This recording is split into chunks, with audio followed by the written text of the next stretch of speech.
的歌舞伎町，小招牌闪闪发亮。这里是全日本历史最悠久的台菜餐厅。我叫干了欧风啊，台湾料理都是欧洲的风格。1960年代开设，向绒布餐桌椅配上台菜菜单，风格东西混搭。虽然现在客源多样，但主力曾是台湾陪酒小姐。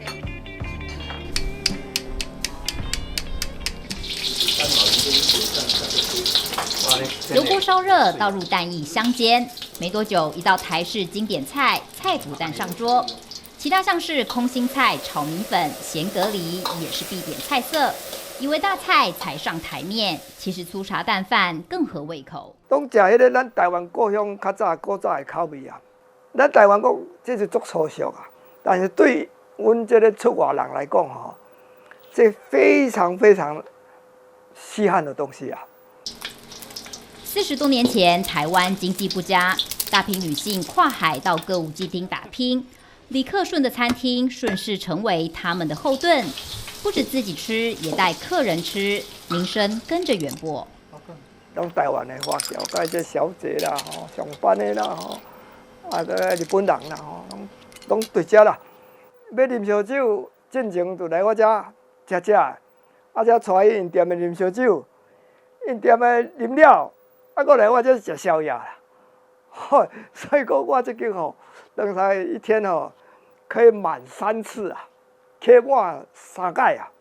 后一蜡烛今天3个，好啦，外带对，李克顺自己也是6、70年代大批跨海到东瀛谋生的台湾人之一。当时他跟太太赚的钱，除了生活费外，几乎都汇回家乡。只是一开始他是厨师，老板另有他人。阮的头家是咱即马讲弯生啊，细汉。因老爸在台湾，阮伊本身是在台湾出生的日本人，然后伊才转来日本发展，发展了成功以后，因为他在台湾生活10几年啊，就喜欢我们台湾的料理。事实上，台湾人跟歌舞伎町渊源早在2战后就开始。そこのカラオケ歌広場ってありますよね。あれヒューマックスグループのものなんです。リー・イブンさんの持ち物、息子さんが今やってます。兄貴の方だったかな。もう一つこっちもヒューマックス。こっちは弟だったかな。2つバラバラに持ってます。这栋结合游戏场、餐厅的14层商业大楼是台湾华侨林以文盖的。日治时期，他在台中出生，后来跟弟弟到日本留学。2战后没回台湾做生意买土地累积财富，当时日本人想筹建歌舞伎町作为战败后迅速复兴的娱乐象征，林以文便因应政策盖了歌舞伎町第一家电影院、剧院跟大型综合商场，奠定发展的第一步。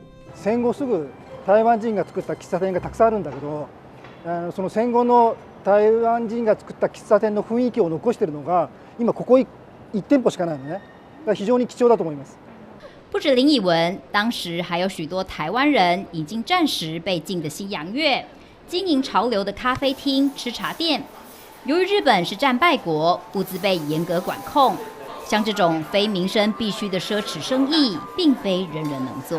戦争中はね、台湾は日本の、統治下にありましたけど、いわゆる台湾人はその時は日本人でしたよね。ただ戦後になると台湾人は戦勝国、勝った国の側の人になりますんで、例えば GHQ という連合軍の方から、お米だとか砂糖だとか塩だとか小麦だとか、それからコーヒー豆もそうですね、優先的にもらえたんですね。ですからこういう商売を、飲食の商売をするには台湾人は非常にやりやすかったと思います。有人说，如果没有台湾人居中穿梭，这座娱乐城就发展不起来。虽然现在街边望去几乎都是风俗店，但许多商业大楼背后房东都是台湾华侨。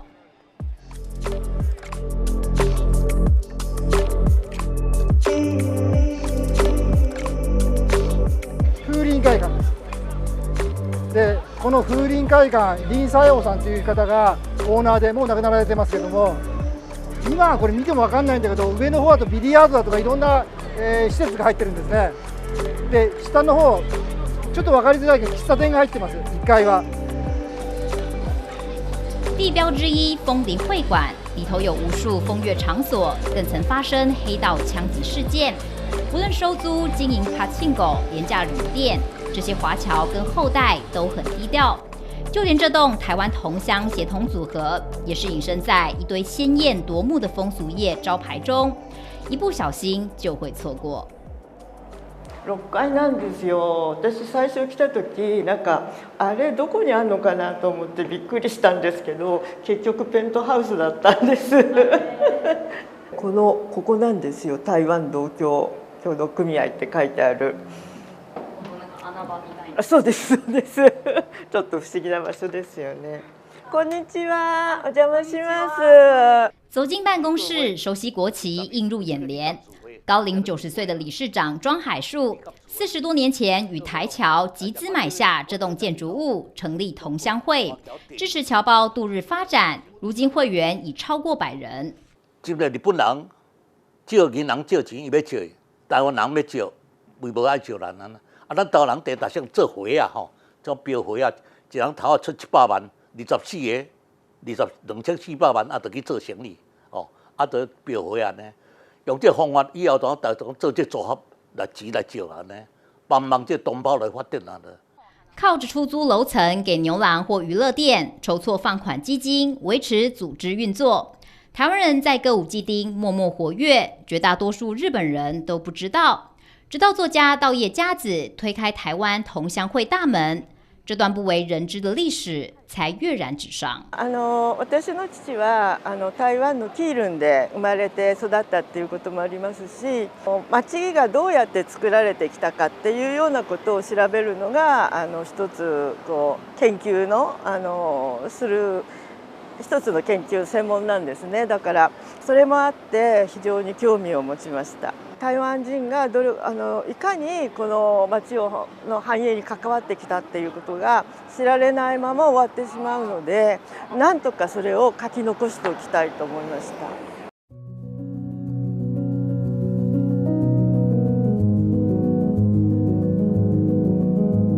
ここ数年は外国人がたくさん来ています。非常にきれいに作られてますよね。なぜか国が作ったからです。至于台湾华侨第2代简宪信，则是透过导览工作找寻自己的定位。やはり自分の中で自分の父親が台湾人、母親が日本人でしょ。そのやっぱ日本人と台湾人の気持ちが半分半分ありますから、その台湾人の気持ちの部分でもう一人の日本人に自分の中で説明する必要があった。移動しますよ。渡ります。なんで僕は台湾人なのになんで日本にいるのという説明が必要だったのね。だから自分探しといえばそうかもしれません。歌舞伎町几十载，记录了多少风花雪月？有人走，有人来，不同种族、背景、职业在此融合激荡，在不夜城纷纷诉说自己的故事。